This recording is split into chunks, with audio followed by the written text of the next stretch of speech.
नमस्कार। प्राइम समाचारमा स्वागत छ। म सुषमा श्रेष्ठ र म सरोज कोइराला। सुरु गरौँ अहिलेसम्मका प्रमुख समाचारबाट।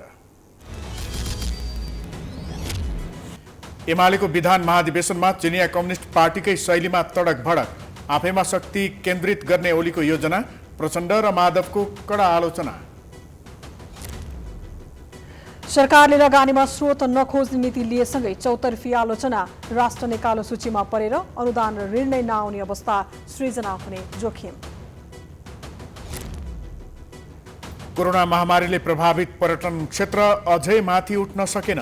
1 खर्ब 60 अर्ब रुपैयाँ भन्दा धेरैको नोक्सानी, व्यवसायी, मजदुर तथा कर्मचारीहरू पलायन हुन बाध्य। आज 31औं अन्तर्राष्ट्रिय ज्येष्ठ नागरिक दिवस। परिवार र समाजबाट अपहेलित वृद्ध वृद्धाहरू बाँच्नै मुस्किल, सम्मान र सुरक्षाका कार्यक्रम ल्याउने प्रधानमन्त्रीको आश्वासन।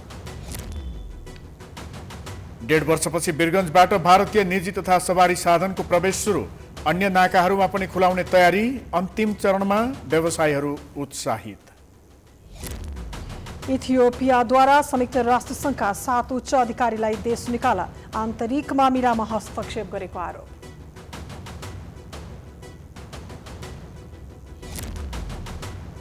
र आजदेखि साफ च्याम्पियनसिपको 13औं संस्करण सुरु। नेपालले आजै मालदिप्सको सामना गर्दै पहिलो खेलमा बङ्गलादेशसँग श्रीलङ्का पराजित।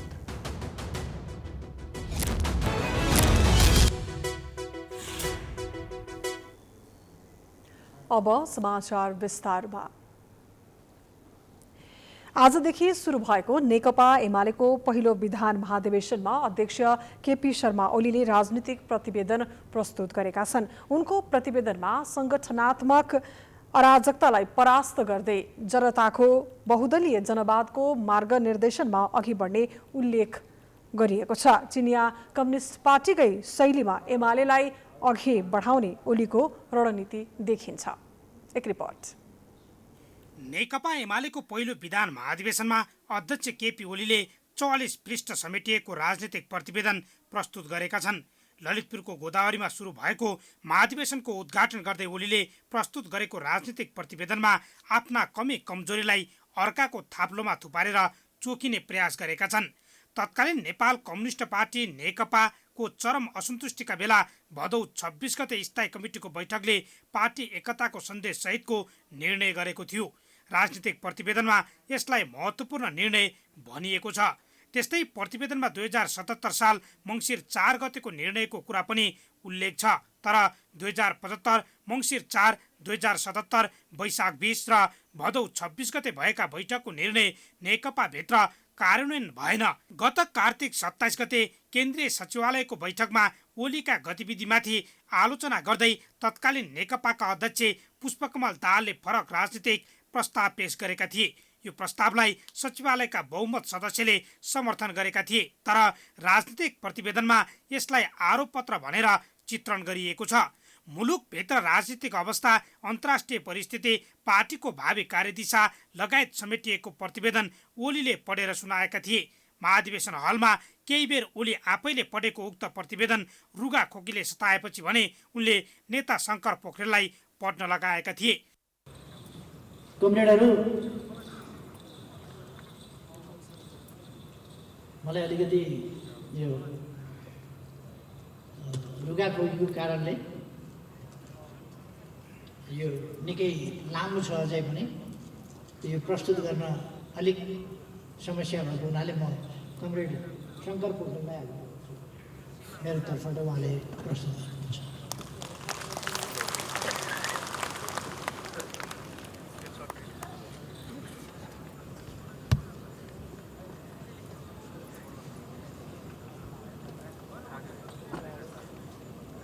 राजनीतिक प्रतिवेदनमा नेपाली कङ्ग्रेस मुख्य प्रतिस्पर्धी पार्टी भएको उल्लेख छ। अध्यक्ष ओलीले कङ्ग्रेसलाई पुँजीवादी वर्ग चरित्र, नव उदारवादी, यथास्थितिवादी र राष्ट्रियताका विषयमा ढुल मूल्य रहेको आरोप लगाएका छन्। अध्यक्ष ओलीले नेकपाको एकता पुष्पकमल दाहालले तोडेको समेत बताएका छन्। कम्युनिस्ट पार्टीको सरकार ढाल्नलाई दाहाल र माधव कुमार नेपालले सुरुदेखि नै षड्यन्त्र गरेर नेकपा विभाजन गरेको आरोप लगाएका छन्। त्यसअघि सम्बोधनका क्रममा ओलीले अहिलेको एमाले नेकपाको निरन्तरताको विरासत बोकेको पार्टी भएको बताएका थिए। उनले एमालेबाट बाहिरिनेहरू फुटप्रस्त र सङ्गठनात्मक अराजकता फैलाउनेहरू भएको बताए। अध्यक्ष ओलीले पार्टी विभाजन गर्ने माधव नेपालको योजनामा साथ नदिएर पार्टी एकताको पक्षमा उभिएको भन्दै नेताहरूले स्वागत योग्य काम गरेको टिप्पणी समेत गरे। ओलीले मधेस केन्द्रीय दलहरूले संविधान निर्माणमा बाह्य हस्तक्षेपको माग गरेको आरोप लगाएका छन्। प्रथम महाधिवेशनमा राजनीतिक प्रतिवेदन पेश गर्दै ओलीले विभिन्न बाह्य हस्तक्षेपका बावजुद पनि ओलीको निर्णायक भूमिकाका कारण नेपालको संविधान जारी भएको बताएका हुन्। संविधान बन्न नदिन खुल्ला रूपमा दबाव र हस्तक्षेपमा उत्रिन थाले। यस हस्तक्षेपको असर विभिन्न राजनैतिक दल, सरकारी एवं अन्य संस्थामा पनि देखिन। नियोजित रूपमा सुरु भएका गतिविधिलाई आधार बनाएर संविधान निर्माण रोक्न हुँदैन थियो, सकिँदैन थियो र हामीले रोकेनौँ। प्रतिवेदनमा चीनको प्रगति रोक्न र एसियालाई शक्ति केन्द्र बन्न नदिन इन्डो पेसिफिक रणनीति ल्याएको बताएका छन्। उनले विश्व प्रतिस्पर्धाको केन्द्र एसिया प्रशान्त क्षेत्र बन्न थालेको र त्यसलाई रोक्ने प्रयास जारी रहेको उल्लेख गरेका छन्। नेपाल भारत बीच देखिएका सीमा लगायत समस्या समाधानका लागि कूटनीतिक पहल गर्नुपर्ने आवश्यकता उल्लेखेका छन्। विधान महाधिवेशनका लागि अध्यक्ष मण्डल चयन भएको छ। पार्टी अध्यक्ष केपी शर्मा ओलीको अध्यक्षतामा उपाध्यक्ष युवराज गेवाली, अष्टलक्ष्मी साक्य, स्थायी कमिटी सदस्यहरू रामबहादुर थापा, सुभाष चन्द्र नेम्बाङ, सत्यनारायण मण्डल र छविलाल विश्वकर्मा रहेको अध्यक्ष मण्डल गठन गरिएको छ। त्यस्तै विधान महाधिवेशनमा प्रस्तुत हुने प्रतिवेदनहरूमाथि प्रतिनिधिले पेश गर्ने सुझाव सङ्कलनका लागि प्रतिवेदन सुझाव सङ्कलन समिति, विधान महाधिवेशनका सूचना प्रचार प्रसारका लागि प्रचार व्यवस्थापन समिति पनि गठन गरिएको छ। महाधिवेशनमा प्रस्तुत हुने बहस नोट गर्नका लागि पनि समिति बनाइएको छ। विधान महाधिवेशनमा पेश भएको विधान संशोधन प्रस्तावमा 5 जना उपाध्यक्षको व्यवस्था गरिएको छ। त्यस्तै यसअघि प्रस्ताव भएको उपमहासचिव पद खारेज भएको छ। 6 जना सचिव रहने गरी विधान संशोधन गर्न प्रस्ताव गरिएको छ। अहिले एमालेमा 5 जना सचिव रहेका छन्। प्रस्तावमा केन्द्रीय पदाधिकारी समेत गरी 225 सदस्यीय केन्द्रीय समितिको प्रस्ताव पनि गरिएको छ। प्रदेश कमिटीका अध्यक्षहरू केन्द्रीय कमिटीको पदेन सदस्य रहने व्यवस्था गर्ने पनि संशोधन प्रस्तावमा रहेको छ। एमालेको विधान महाधिवेशनमा छलफल र बहसभन्दा धेरै अध्यक्ष केपी ओलीको प्रचार गरेको देखिएको छ। निकै तामझामका साथ सुरु गरिएको महाधिवेशनका दृश्यहरू हेर्दा आकर्षक पनि थिए, तर कम्युनिस्ट पार्टीको विशेषता भने देखिएन। एक रिपोर्ट। कम्युनिस्टहरूले आफूलाई सधैँ भन्ने गर्छन् सर्वहाराको पार्टी, जप्ने गर्छन् अनि सधैँ वर्गीय मुक्तिको नारा। तर नेपालका कम्युनिस्ट पार्टीका नेताहरू सुकिला मुकिला बन्न र आलिसान महलको बासमै रमाउँछन् भन्दा फरक पर्दैन। अझ व्यक्तिगत स्वार्थ र आफन्तवादले त सधैँ प्रश्रय पाएकै छ। सामान्य नागरिकको जीवनशैली परिवर्तन गर्ने र समृद्ध नेपाल सुखी नेपालीको नाराले देशकै ठूलो पार्टी बनेको नेकपा एमालेमा व्यक्तिवादी हाबी हुँदा पार्टी नै फुट्यो। कम्युनिस्ट नेताहरूले भड्किलो जीवनशैली र तामझाम नगर्ने भन्दै आचार संहिता नै बनाइयो, तर आचार संहिता रद्दीको टोकरीमा फालिएको छ। एमालेको प्रथम विधान महाधिवेशनको तडक भडक र तामझाम हेर्दा लाग्छ पार्टीमा अझै व्यक्तिवादी हाबी गराउन नेता तथा कार्यकर्ता नै लागिरहेका छन्। पार्टी फुटपछि प्रतिस्पर्धी माधव कुमार नेपाल र झलनाथ खनाल बाहिरिएपछि अध्यक्ष ओलीका कार्यकर्तालाई हाइसन्चो नै भएको छ। विधान महाधिवेशनमा तुल, ब्यानर र पोस्टर लगायतका तडक भडक नगर्ने बताएको एमालेले काठमाडौँदेखि ललितपुरसम्मै अध्यक्ष केपी शर्मा ओलीको भरपूर विज्ञापन गरेर नियमको धज्जी उडाएको छ। यस विषयमा एमालेका नेता कार्यकर्ताहरू बोल्न चाहँदैनन्। यद्यपि विधान महाधिवेशनपछि यस्ता नकारात्मक पाटोहरू कम हुने विश्वास कतिपयले गरेका छन्। यो विधान महाधिवेशनमा हामीले जुन डकुमेन्टमाथि छलफल गर्दैछौँ, ती डकुमेन्ट त्यो राजनीतिक प्रतिवेदनले लिने कार्यदिशा, त्यसले बनाउने कार्यक्रम र हामीले चाहिँ आगामी दिनमा चाहिँ समाजको परिवर्तनका लागि बनाउने आर्थिक सामाजिक रूपान्तरणको कार्यक्रमले यो बिचमा भएको चाहिँ क्षतिलाई हामीले पुनः आर्जन गर्न सक्छौँ। विधान महाधिवेशन लक्षित अध्यक्ष ओलीका तस्विरहरू बानेश्वरका पोलदेखि ललितपुरको गोदावरीसम्म लहरै राखिए। यसबाट एमालेमा विचारको बहस भन्दा पनि नेताको देवत्वकरणले प्रश्रय पाएको बुझ्न कठिन छैन। बिजुलीका पोलमा मात्र नभएर गाडीमा समेत ओलीको तस्विर राखिएका छन्। कार्यक्रम स्थलमा केपी ओलीको ठूलो स्ट्याचु बनाइएको छ, जसमा नेताहरू बीच सेल्फी खिच्ने प्रतिस्पर्धा नै चलेको देखिन्छ। यस्ता दृश्यप्रति केन्द्रीय स्तरका नेताहरूले असन्तुष्टि जनाए पनि जिल्ला जिल्लाबाट आएका कार्यकर्ताहरूले भने समर्थन गरेको पाइयो। हामी सबै ठाउँमा हेर्दाखेरि के हो भन्दाखेरि एउटा राजनेताको लेभलमा आइसकेको कम्युनिस्ट पार्टीको नेताले सिङ्गो समाजलाई प्रभाव पारिरहेको हुन्छ, सिङ्गो राष्ट्रलाई प्रभाव पारिरहेको हुन्छ भने एउटा पार्टीभित्रको प्रतिनिधि र अधिवेशनमा त्यो हिसाबको चाहिँ एउटा क्रेज हुनु अथवा त्यो हिसाबको एउटा चर्चा परिचर्चा हुनु अथवा त्यो हिसाबको एक खालको चाहिँ पोस्टरिङ हुनु यो कुनै नौलो कुरा हो जस्तो मलाई लाग्दैन। यो सामान्य कुरा हो। एमाले यो विधान महाधिवेशनलाई नेतामुखी बनाएको प्रश्न देखिन्छ। तस्विरमा मात्र होइन, ओली कार्यक्रममा जाँदा उनलाई एमालेका कार्यकर्ताले काठमाडौँदेखि नै स्कटिङ गरेर कार्यक्रम स्थल पुर्याए। अरू त अरू, महाधिवेशन स्थलमा बाँडिएको पानीको बोतलमा पनि ओलीको तस्विरसहित महाधिवेशनको प्रचार लेबल टाँसिएको छ। कार्यक्रम स्थल जान रातारात सडकमा गिट्टी बिछ्याइयो। जनताले वर्षौंदेखि शास्ति पाइरहेको सो सडकमा यति बेला भने ओलीको तस्विरले सजिएको छ। पार्टीका महाधिवेशन नेतृत्व चयनमा मात्रै केन्द्रित हुँदा पार्टीका नीति सिद्धान्त र विचारमा पर्याप्त छलफल हुन नपाएको भन्दै नेकपा एमाले प्रथम विधान अधिवेशन आयोजना गरेको हो। विधानमाथि छलफल गर्न आयोजित महाधिवेशनमा अहिलेसम्मकै धेरै प्रतिनिधिहरू बोलाइएका छन्। नेकपा एमालेको विधान महाधिवेशनमा गोदावरी स्थित सम्मेलन केन्द्रको मञ्चको डिजाइन ठ्याक्कै चिनिया कम्युनिस्ट पार्टीको शतवार्षिकीमा आयोजित सम्मेलनको मञ्चसँग मिल्दोजुल्दो छ। मञ्चको पृष्ठभूमिमा रातो कपडा देखिन्छ, त्यसको सजावट ठ्याक्कै चिनिया कम्युनिस्ट पार्टीको सम्मेलनको दौरान मञ्चमा भएको जस्तै छ। एक रिपोर्ट। पृष्ठभूमिमा रातो कपडाको बीच भागमा सूर्य चिन्हभित्र हँसिया हतौडा देखिन्छ। चिनिया कम्युनिस्ट पार्टीको सम्मेलनका दौरान बीच भागमा त्यसैगरी हँसिया हतौडा राखिएको थियो। मञ्चमा चिनिया कम्युनिस्ट पार्टीका नेता सी जिनपिङ सहित वरिष्ठ नेताहरू बसेका थिए। चिनिया राष्ट्रपति समेत रहेका कम्युनिस्ट पार्टीका नेता सीले शक्ति विस्तार गर्दै लगेर पार्टीको विधान नै परिवर्तन गरेका थिए। चिनिया कम्युनिस्ट पार्टीको इतिहासमा उनी माओ त्से-तुङ पछिका शक्तिशाली बने। कम्युनिस्ट पार्टीमा 2 कार्यकालभन्दा बढी नेतृत्वमा रहन नपाउने विधानमै थियो। सीले त्यसलाई परिवर्तन गरेर आफूलाई आजीवन नेता बन्न सक्ने व्यवस्था गरे। ठिक त्यसैगरी ओलीले विधान परिवर्तन गराउँदैछन्। उनले 70 वर्षीय उमेर हदमा परिवर्तन गर्न लागेका छन्। ओली आजीवन नेकपा एमालेको अध्यक्ष बन्न पाउने गरी व्यवस्था गर्दैछन्। सीले जसरी माओ पछिका नेताहरूलाई ओझेलमा पार्ने गरी पार्टीलाई आफू केन्द्रित बनाए, ओलीले त्यही शैली अपनाएका छन्। कम्युनिस्ट पार्टीमा विगतमा सिद्धान्त प्रतिपादन गर्ने अन्तर्राष्ट्रिय नेता र दिवंगत नेताको तस्विर राखिन्थ्यो। ओलीले आफ्नो तस्विरलाई जताततै राख्न लगाएका छन्।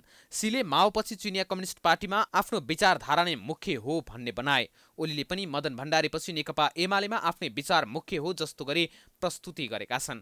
यतिसम्म कि पुष्पलाल श्रेष्ठ हुँदै स्थापित कम्युनिस्ट पार्टी नेकपासम्म पुगेर फेरि विभाजनपछि बनेको नेकपा एमाले पनि नेकपाकै विरासत भएको उल्लेख गरे। ओलीले राजनीतिक प्रतिवेदनमा चीनको निकै प्रशंसा गरेकोबाट पनि बुझ्न सकिन्छ कि उनी एमालेलाई चिनिया कम्युनिस्ट पार्टी र आफू सी जिनपिङ जस्तै एकल नेतृत्वमा जान चाहेका छन्। समाचारको सिलसिला जारी छ, हामी विश्रामपछि आउँछौँ। विश्रामपछि स्वागत छ। अब बाँकी समाचार। एमालेको विधान महाधिवेशनमा सहभागी हुन आएका कार्यकर्तालाई हामीले नीति र नेतृत्वको बारेमा प्रतिक्रिया लिएका छौँ। उनीहरूको भनाई आजको आम विचारमा।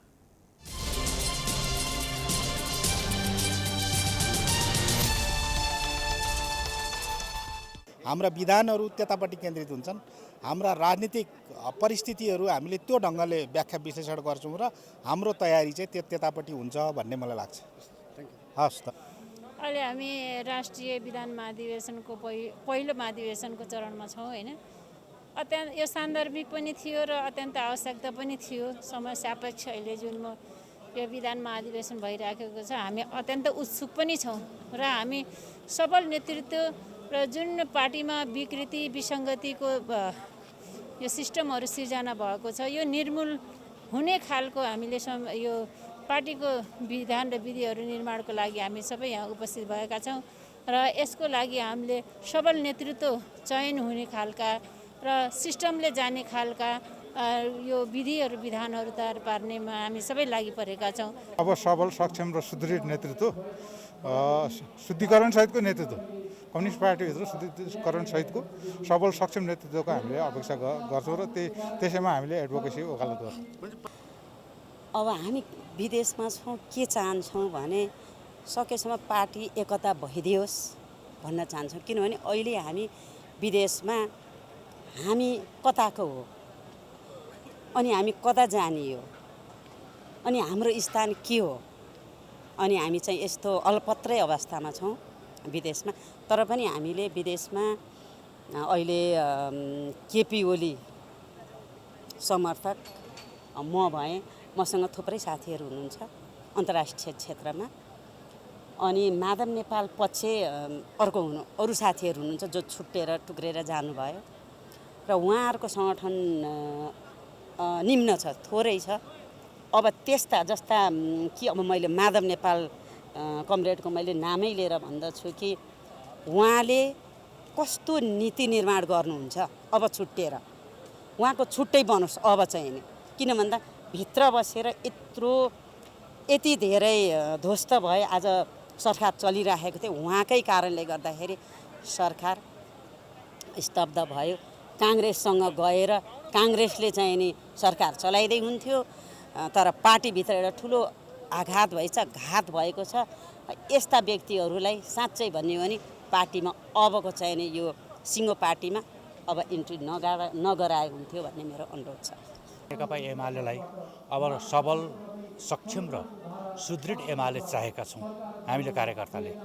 किनकि पार्टीभित्र अराजक र अस्थिरताको कारणले गर्दा पार्टीमा केही गुटबन्दी र गुटबन्दीकै चरम सीमाले गर्दा पार्टीबाट केही नेता कमरेडहरू भागभण्डा नमिलेको कारणले गर्दा उहाँहरू बाहिरिनु पनि भएको छ।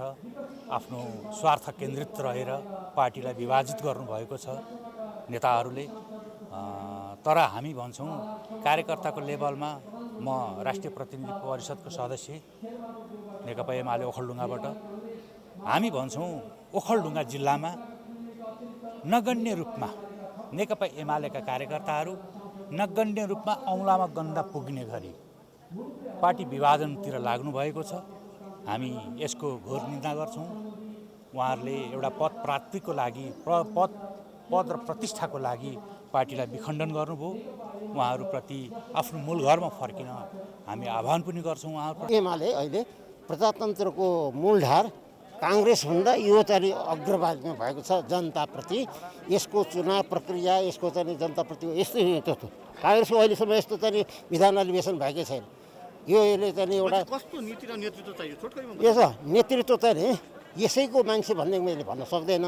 सबैले समेटेर लान सक्ने र वामपन्थीहरूलाई चाहिँ नि देशको एकदम चाहिँ अग्रगामी मूलधारमा चाहिँ ल्याएर अगाडि बढाउन सक्ने नेतृत्व चाहिन्छ। यसको लागि आगामी अधिवेशनले तय गर्छ।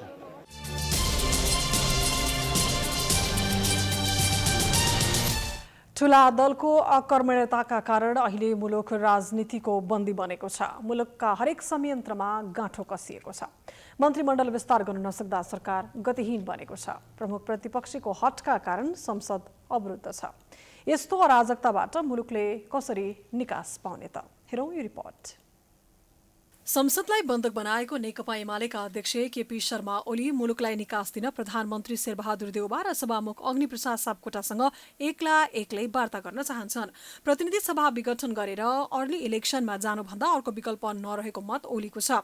उनको मतसँग मुलुकको सबैभन्दा ठूलो दल एमालेका सारा नेता कार्यकर्ता सहमत छन्। राजनीतिक गाँठोमा अल्झिएको मुलुकलाई निकास दिन चुनावभन्दा अर्को उत्तम विकल्प छैन भन्ने कुरामा सत्ताको नेतृत्व गरिरहेको नेपाली कांग्रेस समेत सहमत छ। तर सत्ता गठबन्धनमा रहेको नेकपा माओवादी केन्द्र, नेकपा एकीकृत समाजवादी र जसपा सहमत हुन सकिरहेका छैनन्। यी तीन दलले सरकारमा मन्त्री पठाउन नसक्दा देश नै गतिहीन बन्न पुगेको छ। बिहिबार प्रधानमन्त्री देउवाले बोलाएको सर्वदलीय बैठकमा सहभागी नभएर एमालेले फेरि एकपटक आफ्नो राजनीतिक दम्भ देखाएको छ। आफूले कारबाही गरेका 14 सांसदलाई कारबाही वा सभामुखको राजीनामाको रटान नछाडेको एमाले सर्वोच्च अदालतको शरणमा पनि पुगेकै छ। सर्वोच्च अदालतबाट आफू अनुकूल फैसला आउन नसक्ने देखेर ओलीले अहिले अर्ली इलेक्सनको पासा फाँकेका छन्। निर्वाचन आयोगबाट मान्यता पाइसकेको एकीकृत समाजवादीको अस्तित्व मान्न आफू अहिले पनि तयार नभएको सन्देश ओलीले दिइरहेका छन्। नेपाली राजनीतिमा एकीकृत समाजवादीको पकड आगामी निर्वाचनपछि कमजोर बन्ने आंकलन समेत ओलीको छ। त्यही कारण पनि उनले अर्ली इलेक्सनलाई एजेन्डा बनाइरहेका छन्। उनले फालेको पाँचोले कांग्रेसभित्र समेत तरङ्ग ल्याएको छ। यही मौका देखेर ओलीले प्रधानमन्त्रीसँग एक्लै भेट्ने चाहना राखेका हुन्। सायद एकाध दिनमा उनीहरू बीच भेट पनि हुनेछ, किनकि प्रधानमन्त्री देउवाले समेत संसदको अवरोध हटाउन आफूले प्रयास गर्ने बताइसकेका छन्। प्रधानमन्त्रीज्यूलाई नेकपा एमालेमा को संसदमा सहयोग चाहिन्छ, बाहिर सहयोग चाहिन्छ, प्रमुख प्रतिपक्षी दललाई समेट्नुपर्छ भन्ने प्रधानमन्त्रीज्यूलाई लागेको भए उहाँले पनि सिधासिधी प्रमुख विपक्षी दलको नेतासँग कुरा गर्नुभए भइहाल्छ। नेकपा एमाले संवादमा विश्वास गर्छ, लोकतन्त्रमा विश्वास गर्छ। प्रधानमन्त्री देउबा र ओलीको भेट सदन सुचारू गराउने बहानामा मात्र हुनेछ। वास्तवमा त्यो भेटमा ओलीले प्रधानमन्त्रीसँग अर्ली इलेक्सनमा जान नै प्रस्ताव गर्नेछन्। यसअघि नै वैशाखमा अर्ली इलेक्सनमा जाने भित्री योजना बनाइसकेका प्रधानमन्त्री देउबाका लागि ओलीको प्रस्ताव हाइसञ्चको विषय पनि बन्न सक्छ। तर सत्ता गठबन्धनभित्रै अर्ली इलेक्सनको तीव्र विरोध हुन सुरु भइसकेको छ। जनता समाजवादी संघीय परिषद अध्यक्ष तथा पूर्व प्रधानमन्त्री डाक्टर बाबुराम भट्टराईले त अर्ली इलेक्सनको नाममा एमाले र कांग्रेसले अर्को प्रतिगमन गर्न खोजेको आरोप लगाएका छन्। प्रतिगमनको पहिलो संस्करणलाई त अन्त्य गऱ्यौँ, हामीले रोक्यौँ, तर दोस्रो संस्करण नयाँ ढङ्गले फेरि आउँदैछ। अर्ली इलेक्सनको नाउँमा फेरि पुरानै कांग्रेस र एमाले ओलीको एमालेलाई अगाडि ल्याउने र बाँकी माओवादी मधेस आन्दोलन जनजाति आन्दोलन लगायतको जुन पछिल्ला आन्दोलनको जगमा यो संविधान बन्यो, सङ्घीय लोकतान्त्रिक गणतन्त्र बन्यो, त्यसलाई फेरि संविधान यो संवैधानिक ढङ्गले नै संसदीय भित्रैबाट त्यसलाई उल्ट्याइदिने प्रयत्न पनि फेरि दोस्रो संस्करणको रूपमा आउँदैछ। गठबन्धनका दलका कारण काम गर्न नसकेका देउबाले कुनै न कुनै दिन सरकारमा रहेका दलसँगको सम्बन्धमा पूर्ण विराम लगाउनु पर्नेछ। यसका लागि ओलीले अर्ली इलेक्सनमा जाने शर्तमा देउबालाई समर्थन गर्ने विश्वास दिलाउनेछन्। यद्यपि मङ्सिरमा नेपाली कांग्रेसको 14औं महाधिवेशन नभएसम्म उनी यही गठबन्धनलाई साथ लिएर अगाडि बढ्न चाहन्छन्।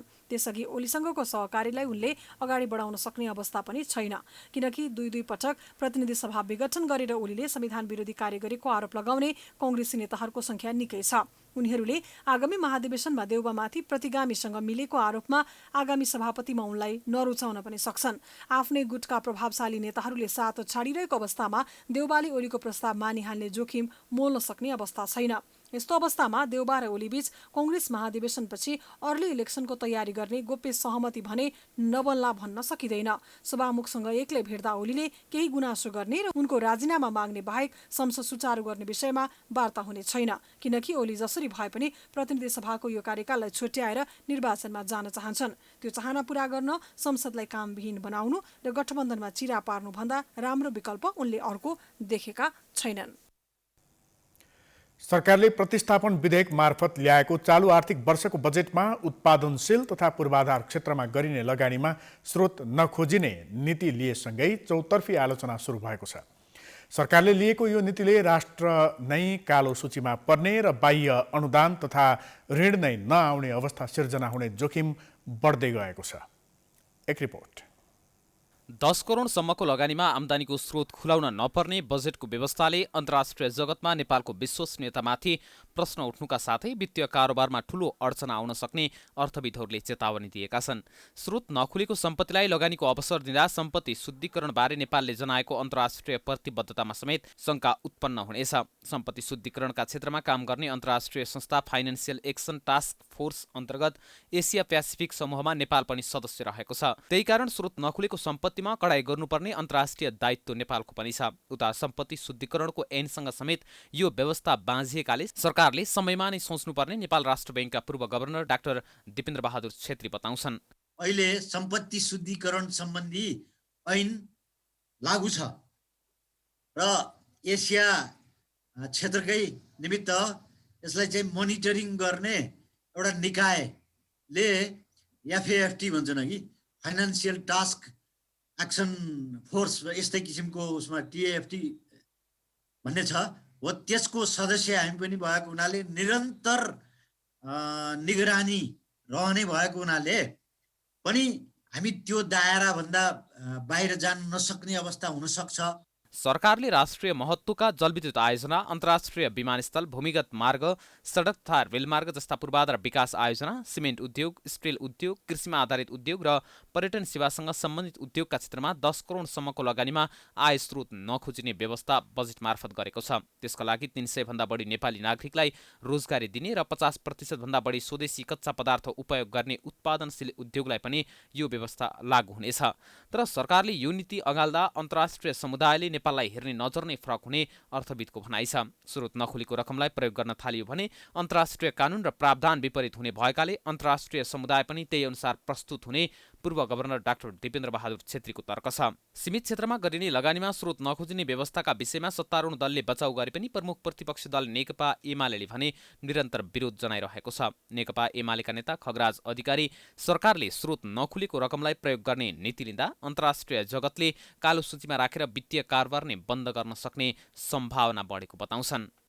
लुटेको झन्डै 21-22 अरब यो अन्तर्राष्ट्रिय कानुन IMF समेत होइन, यो चाहिँ नि आतङ्ककारी ल समेत एक्ट हुने, त्यो आकर्षित हुने कानुनलाई समेत उल्लङ्घन गरेर अब यो देशलाई कालो सूचीमा पार्ने समेत गम्भीर साजिसमा सरकार गइरहेको छ। यसअगाडि 2066 सालमा पनि ठूला पूर्वाधारमा लगानी आकर्षित गर्न लगानीको आय स्रोत नखोजिने व्यवस्था गरिएको थियो। सम्पत्ति शुद्धिकरण निवारणसँग सम्बन्धित कानुन अनुसार 2068 असार 31 गते सम्पत्ति शुद्धिकरण अनुसन्धान विभाग स्थापना गरिएपछि यो व्यवस्था खारेज भएको थियो। तर राजनीतिक कारणले बेला मौकामा यो व्यवस्था बजेटमा समावेश हुँदै आएको छ। अहिले भने यो व्यवस्थालाई कतिपयले अर्थमन्त्रीले गरेको नीतिगत भ्रष्टाचारका रूपमा समेत औँल्याएका छन्। कोरोना महामारीले आर्थिक रूपमा अधिकांश क्षेत्रलाई नराम्रो असर गर्यो। पर्यटन क्षेत्रले त सबैभन्दा धेरै क्षति बिहोर्नु पर्यो। त्यही कारण पर्यटन व्यवसायसँग जोडिएका मजदुर तथा कर्मचारी पेसा छाडेर पलायन हुने अवस्थामै पुगेका छन्। हरेक वर्ष चाहिँ यसपालि बडा दशैं तथा तिहार नजिक आएको छ, तर बेरोजगारीको मारमा परेका नागरिकका लागि यी चाड बोझ झै बन्न लागेको छ। एक रिपोर्ट। कोरोनाका कारण 18 महिनाभन्दा लामो समय पर्यटन क्षेत्र ठप्प नै रह्यो। विभिन्न अध्ययनले यो क्षेत्रमा मात्र 1 खर्ब 60 अर्ब रुपियाँ भन्दा धेरैको नोक्सानी भएको निष्कर्ष निकालेको छ। वर्षेनी आउने 13 लाख पर्यटकको सेवामा खटिने जनशक्ति अहिले कामविहीन छन्। मुलुकका सबै क्षेत्र खुल्ला हुँदा पर्यटन क्षेत्र भने चलायमान हुन सकेको छैन। त्यसमाथि चाडबाड नजिकिँदो छ, तर पर्यटन क्षेत्रमा काम गर्ने व्यवसायी र कामदार कसैलाई पनि चाडबाडको रौनकले छुन सकेको छैन। तनहुका पृथ्वीराम गन्धर्व 32 वर्षदेखि ठमेल क्षेत्रमा सारङ्गी बेच्छन्। 2 छाक जोहोका लागि उनी अहिले पनि बिहानदेखि राति अबेरसम्म ग्राहक खोज्दै हिँड्छन्, तर व्यापार पटक्कै हुँदैन। आफूले अँगालेको पेसासँग अहिले उनले हार मानिसकेका छन्। यो पेसा त अब जिन्दगी चल्दैन यहाँ ठमेलमा चाहिँ अब सबै मान्छेले आशा खेती गरेछन्, तर ठमेलमा टुरिस्ट पेपर चाहिँ चल्दा जस्तो छैन धेरै डुबिहाल्यो। चाडबाड नजिकै छ, अब कसरी मनाउन सक्नुहुन्छ? चाडबाड त अब जसरी दाल भात जसरी खाइहालिन्छ काम गरेर पनि, अरू व्यवसाय अब अर्को पेसै गरेर जस्तो लागेको मलाई त यस्तो। 2 वर्षदेखि होटलमा काम गरेका गोर्खाका रोशन नेउपानलाई पनि कोरोना कालले अप्ठ्यारोमा पारेको छ। होटलमा काम गर्ने उनी लकडाउनपछि पुस्तैनी घर फर्किए। अलिअलि चहल पहल बढ्न थालेपछि फेरि काममा फर्किएका उनलाई विगतमा झैँ रमाइलोसँग दशैं मनाउन सजिलो छैन। अब आर्थिक पाटो त्यही नै हो, अब म्यानेज गरिन्छ अलिअलि। अब यहाँ जब पनि अब रेगुलर भएन, अनकन्टिन्यू नै भयो। अब घरतिर नै भर पर्ने हो। अब स्टुडेन्ट मान्छे यहाँ जब गरेर मात्रै नि त पुग्थेन पहिले पनि, अहिले चाहिँ झन् जब नि भएन रेगुलर। 6 वर्षदेखि ठमेलको होटलमा सुरक्षा गार्डको काममा खटिएका प्रदीपराज गिरीलाई पनि लकडाउन निकै कष्टकर बन्यो। कहिलेकाहीँ भोकै बस्नेदेखि आधा तलब मात्रै लिएर पनि काम गरे। आर्थिक सङ्कटबाट गुज्रिन परेको बेला उनलाई पनि चाडबाड आएको भन्दा नआएकै बेस लाग्न थालेको छ। गाह्रो छ सर, धेरै गाह्रो छ। अब इन्कम छैन, पैसा छैन, बाहिर यताउति हुन्थ्यो त केही छैन। त्यही भएर चाडबाडमा धेरै गाह्रो छ। न्यून आयो भने सानो चाहिँ रोजगारी भएको मान्छेहरूलाई गाह्रो छ। जागिर छोड्यौँ भने नि अब फेरि अन्त पाएको रोजगारको छैन सर। अब अन्त गरेर फेरि पाइँदैन। अन्त पनि अब कतै भ्याक्सिन चाहिँ खाली हुँदैन, कतै चाहिँ बोलाएर हामी कहाँ आयो काम गरेर हामी कहाँ यस्तो छ भन्दैन। सबैतिर बन्दै छ सर। अब कतै पाउनु हुने छैन। ठमेलमा टुर एन्ड ट्राभल्स चलाएका विष्णु दवाडीको पनि अहिले व्यापार ठप्प छ। व्यापार नभए पनि दिनभर कार्यालयमा बसेर दिन बिताउने गर्छन्। उनी पनि दशैं मुखैमा आउँदा समेत खासै उत्साहित बन्न सकेका छैनन्। अब बिजनेसको हिसाबले तपाईँको टोटल्ली जिरो नै हो हाम्रो, खास पहिलाको तुलनामा होइन। अब बिजनेस नभए पनि आएर अब अफिस त खोल्नै पर्यो हैन। त्यस्तो खास विशेष हाम्रो यहाँ टार्गेट चाहिँ अब विदेशी फरेनरहरूको हो। फरेनरहरू बिस्तारै अब यो भिसा अन अराइभल यस्तो ओपन भइरहेछ, बिस्तारै सायद आउला भन्ने आशमा। नर्मल्ली अहिले त अलिअलि नेपालीहरूको टिकटिङ रिटर्न हुने टिकटिङहरू मात्रै हो हाम्रो खास। चाडबाड त अब त्यो नर्मलै हो, त्यस्तो विधि छैन तपाईँको पहिला जस्तो त्यस्तो छैन। उनीहरू त बेरोजगारीको मारमा परेका नागरिकको प्रतिनिधि पात्र मात्र हुन्। त्यसबाहेक पर्यटन क्षेत्रमा काम गर्ने टुरिस्ट गाइडदेखि अन्य मजदुरहरूको पीडा योभन्दा फरक छैन। तर सरकारले राहत दिने भने पनि कोरोनाले खस्केका उनीहरूको जीविका धान्ने व्यवसायलाई उकास्न सरकार गम्भीर बनेको देखिँदैन, जसले गर्दा फेरि पर्यटन क्षेत्र कोरोनापछि पनि थलानै पर्ने हो कि भन्ने जोखिम बढेको छ। समाचारको सिलसिला अझै जारी छ, हामी विश्रामपछि आउँछौँ।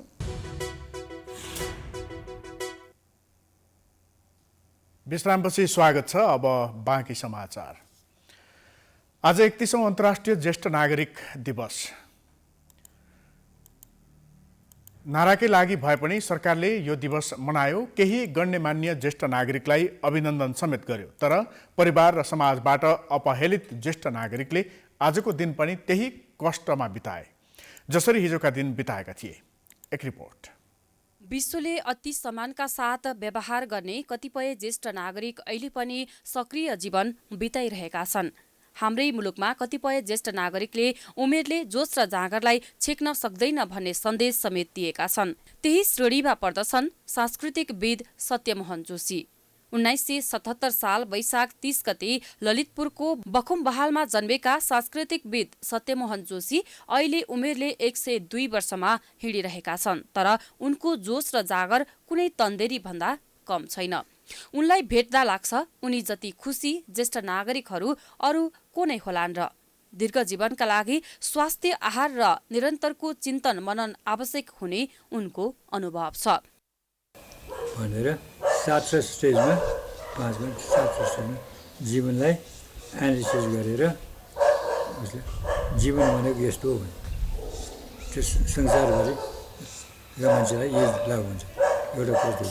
त्यो अन्तर्गत हाम्रा ज्येष्ठ नागरिकहरू पनि त्यो सेक्सपियरकै उसमा पर्छ भनेर चाहिँ लास्टमा अब चाहिँ कसैको दान छैन, कसैको आँखा बिग्रियो, कसैको तपाईँको जिउको स्वारी छैन, के खानु भन्यो होइन, कसैको दाँत झऱ्यो, कसैले के भन्यो, कसैको के भन्यो, यो तरिकाले हुन्छ। सबै ज्येष्ठ नागरिक सत्यमोहन जोशी झै भाग्यमानी पनि छैनन्। ऊर्जाशील उमेर र घर परिवार र सन्तानका लागि खर्चिएका कतिपय ज्येष्ठ नागरिकहरू आफ्नै घर परिवार र समाजबाट अपहेलित छन्। आफूले बनाएको सपनाको सबैभन्दा टाढा वृद्ध आश्रममा जीवन बिताउन बाध्य भइरहेका छन्। त्यस्ता नागरिकलाई सरकारले संरक्षण गर्नुपर्ने जोशी बताउँछन्। सोसियल सेक्युरिटी भएपछि उसै गर्छ सरकार भनेको उयो सोसियल सेक्युरिटी डिपार्टमेन्टमा ट्याक्स तिर्ने, त्यो ट्याक्सले सबैले ठिक गर्छ, कसैले ढुक्कै हुँदैन। मेरो अहिले जनतामा चलिरहेको त्यही हो सोसियल सेक्युरिटी ट्याक्स। यहाँ हामी नजिएर मात्रै हो। त्यो 1953 प्रयोग नभए त्यहाँको कचहरी त्यहाँको न्यायालय जम्मै घुमेर तालिम गरेर सिकाएर पठाएको। यहाँ कति चिज यहाँ मैले भनेको काम पाएन, काम गरेर आएको त्यस्तो काम दियो अर्कै। त्यो सोसियल सेक्युरिटी सिस्टम जुन मुलुकको राम्रो हुन्छ त्यहाँ ज्येष्ठ नागरिकको दुःख भनेको छैन। 2 वचन मिठो बोल्ने र मनलाई बहलाइदिने सन्तानको खोजीमा आँखा सधैँ रसाउन बाध्य छन्। तर आधुनिकीकरणले अन्धो बनाएको सन्तान र समाजलाई यस्ता ज्येष्ठ नागरिकको आँसु पुस्ने समय पनि छैन। कतिपयका सन्तान विदेशमा धन कमाउन व्यस्त छन्। बुबा आमा वृद्ध आश्रममा जीवनको अन्तिम श्वास लिइरहेका छन्। सन्तानका माया नपाएका बाबुआमाहरू भने वृद्ध आश्रममा वियोगको आँसु बगाइरहेका छन्। इच्छा त कस्तो नहोला, यस्तो कुरामा इच्छा नहुनु त पुरै छ। मजबुरी लाचार परिस्थिति गर्दा चाहिँ यस्तो हुन्छ हो त्यस्तो इच्छाले केही हुनु पऱ्यो नि। जब यही छैन भने इच्छाले सक्ने मिहिनेत गर्न खोज्ने हो, मिहिनेत गर्ने अवस्था पनि। प्रधानमन्त्री शेरबहादुर देउवाले पनि ज्येष्ठ नागरिक अनुभव र व्यवहारमा परिपक्व व्यक्तित्व भएको बताउँदै 31औं अन्तर्राष्ट्रिय ज्येष्ठ नागरिक दिवस मनाएका छन्। उमेरका आधारमा आफू समेत ज्येष्ठ नागरिक रहेको प्रधानमन्त्री देउवा यो दिवसको शुभकामना दिँदै ज्येष्ठ नागरिकको सम्मान र सुरक्षालाई महत्त्व दिँदै नागरिक स्वास्थ्य बीमा, सामाजिक सुरक्षा भत्ता, 7वटा प्रदेशमा ज्येष्ठ नागरिक अयोग्य आश्रम निर्माण गर्ने, हरेक अस्पतालमा ज्येष्ठ नागरिक वार्ड सञ्चालन गर्ने र अन्य स्वास्थ्य संस्थामा पनि ज्येष्ठ नागरिकका सुविधा र उपकरणको स्तर उन्नति गर्ने प्रतिबद्धता व्यक्त गरेका छन्। अब आर्थिक समाचार।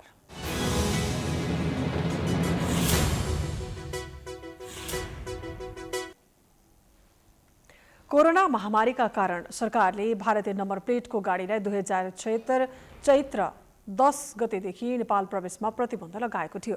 1.5 वर्षपछि सरकारले यात्रुसहितको भारतीय नम्बर प्लेटको सवारी साधनलाई नेपाल प्रवेशका लागि अनुमति दिएको छ। एक रिपोर्ट। वीरगञ्ज रक्सौल सीमानाकाबाट भारतीय निजी सवारी साधनको आवागमन शुक्रबारदेखि सुचारू भएको छ।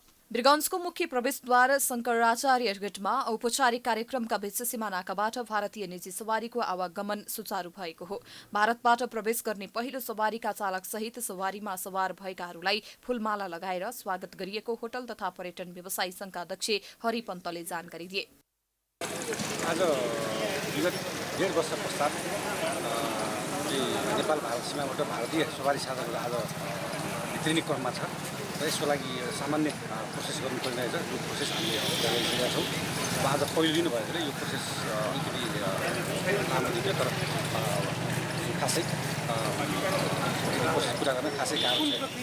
लामो समयसम्म सीमानाका बन्द हुँदा वीरगञ्ज र रक्सौल सहितका बासिन्दालाई आवत जावतमा असहजता भइरहेको हुँदा अब उक्त समस्या हटेको छ। नाका खुलेसँगै भारतीय पर्यटकहरू भित्रिने र थला परेको होटल एवं पर्यटन व्यवसायले बिस्तारै गति लिने संघका अध्यक्ष पन्त बताउँछन्। आज त पहिलो दिन आज धेरै उत्साह छ। कतिका उत्साहको साथसाथै अलिकति हच्चिएका पनि छन् यो प्रोसेस के हो कसो भनेर, तर अब यो 1-2 दिनपछि सबै स्थिति सामान्य हुन्छ। आज पहिलो दिन भएर अलिकति प्रोसेस राम्रो देखियो भने अब चाहिँ सामान्य हुन्छ। कोरोना महामारीका कारण सरकारले अन्तर्राष्ट्रिय नाका बन्द गरेको थियो। पछि सर्वसाधारणको आवागमनका लागि निश्चित नाका खोलेको भए पनि भारतीय सवारी साधन आवागमनमा रोक कायमै थियो। शुक्रबारबाट भारतीय सवारी साधन पनि पास लिएर नेपाल प्रवेश गर्न पाएपछि भारतीय नागरिकहरू खुसी बनेका छन्। दिन नेपाल इन्डिया हाम्रो कारोबार छ। दिन आउने जाने एकदमै गाडीले केही 1.5 वर्षदेखि केही आउने जाने पाएन। बहुत अच्छा लग रहा है सर, नहीं खुला था, इंडियन बाइक लेकर नहीं आ पा रहे थे, अभी इंडियन बाइक आ रहा है, बहुत खुशी लग रहा है। कोई भी हम लोग का काम है इधर, पहले नहीं आते थे, काम नहीं होता था, लेकिन अब खुल गया, तो अब आ रहे हैं। भारतीय नम्बर प्लेटको सरकारी वा निजी सवारी साधनमा नेपाल आउने यात्रुले कोरोना विरुद्धको खोपको मात्रा अनिवार्य रूपमा पूरा गरेको हुनुपर्नेछ।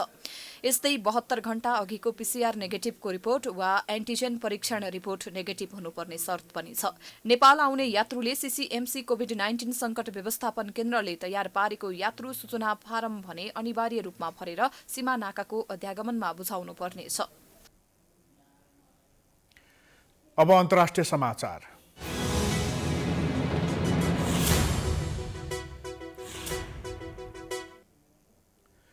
इथियोपियाले संयुक्त राष्ट्रसङ्घका 7 उच्च अधिकारीलाई देश निकाला गर्ने भएको छ। बिहिबार त्यहाँको विदेश मन्त्रालयले राष्ट्रसङ्घका 7 उच्च अधिकारीलाई 72 घण्टाभित्र देश छाड्न भनेको हो। सरकारको रोकावटकै कारण उत्तरी क्षेत्र टिग्रेमा भोकमरीको अवस्था सिर्जना भएको राष्ट्रसङ्घीय नियोग प्रमुखको भनाई आएको 2 दिनपछि इथियोपिया सरकारले देश निकालाको घोषणा गरेको हो। इथियोपियाको आन्तरिक मामिलामा हस्तक्षेप गरेको भन्दै देश निकाला गरिएकामा युनिसेफका इथियोपिया प्रमुख र मानवीय सहायता सम्बन्धी राष्ट्रसङ्घीय नियोग OCHA का प्रमुख समेत छन्। संयुक्त राष्ट्रसङ्घका महासचिव एन्टोनियो गुटेरेसले इथियोपियाको निर्णयले आफू आश्चर्यचकित भएको बताएका छन्। अब खेलकुद समाचार।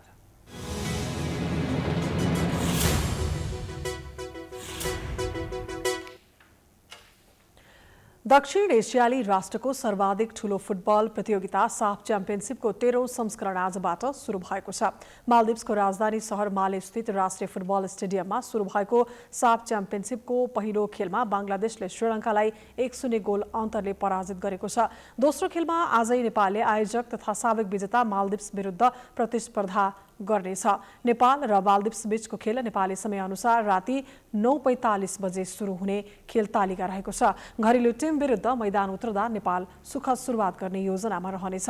लिगमा 5औं टोलीले एकअर्का विरुद्ध खेल्नेछन् र लिग चरणको खेलपछि शीर्ष 2 टोलीले उपाधिका लागि असोज 30 मा प्रतिस्पर्धा गर्नेछन्। नेपाली टिमका मुख्य प्रशिक्षक अब्दुल्लाह अल मुताइरीले पटक पटक साफको उपाधि जित्ने लक्ष्य रहेको बताउँदै आएका छन्। आजबाट सुरु भएको साफलाई उनको वास्तविक परीक्षाका रूपमा समेत हेरिएको छ। च्याम्पियनसिपमा 5 राष्ट्रहरू मालदिप्स, नेपाल, भारत, बंगलादेश र श्रीलङ्काको सहभागिता रहेको छ। न्यू डायमन्ड स्पोर्ट्स क्लब र साबिक विजेता एपीएफ क्लब 6औं संस्करणको एनभीए महिला तथा पुरुष क्लब भलिबल च्याम्पियनसिप अन्तर्गत महिलातर्फको फाइनलमा प्रवेश गरेको छ। त्रिपुरेश्वर स्थित राखेप कबड हलमा शुक्रबार भएको सेमी फाइनलमा विभागीय टिम नेपाल पुलिस क्लबलाई 3-2 को सेटमा पराजित गर्दै न्यू डायमन्ड उपाधि नजिक पुगेको हो। त्यस्तै त्रिपुरेश्वर स्थित राखेप कबड हलमा शुक्रबार भएको पहिलो सेमी फाइनलमा अर्को विभागीय टिम त्रिभुवन आर्मी क्लबलाई 3-2 को सेटमा पराजित गर्दै एपीएफ उपाधि नजिक पुगेको हो।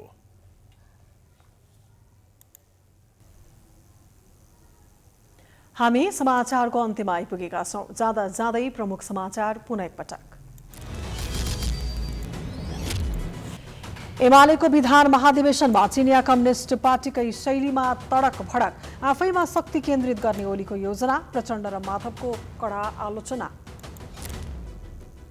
सरकारले लगानीमा स्रोत नखोज्ने नीति लिएसँगै चौतर्फी आलोचना, राष्ट्र नै कालो सूचीमा परेर अनुदान तथा ऋण नै नआउने अवस्था सिर्जना हुने जोखिम। कोरोना महामारीले प्रभावित पर्यटन क्षेत्र अझै माथि उठ्न सकेन। 1 खर्ब 60 अर्ब रुपैयाँ भन्दा धेरैको नोक्सानी, व्यवसायी, मजदुर तथा कर्मचारीहरू पलायन हुन बाध्य। आज 31औं अन्तर्राष्ट्रिय ज्येष्ठ नागरिक दिवस। परिवार र समाजबाट अपहेलित वृद्ध-वृद्धाहरू बाँच्नै मुस्किल, सम्मान र सुरक्षाका कार्यक्रम ल्याउने प्रधानमन्त्रीको आश्वासन। 1.5 वर्षपछि वीरगञ्जबाट भारतीय निजी तथा सवारी साधनको प्रवेश सुरु, अन्य नाकाहरूमा पनि खुलाउने तयारी अन्तिम चरणमा, व्यवसायीहरू उत्साहित। इथियोपियाद्वारा संयुक्त राष्ट्रसङ्घका 7 उच्च अधिकारीलाई देश निकाला, आन्तरिक मामिलामा हस्तक्षेप गरेको आरोप।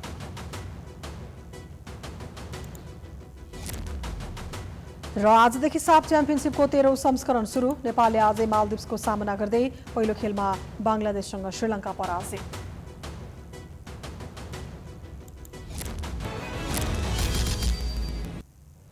समाचार अहिलेलाई सकियो।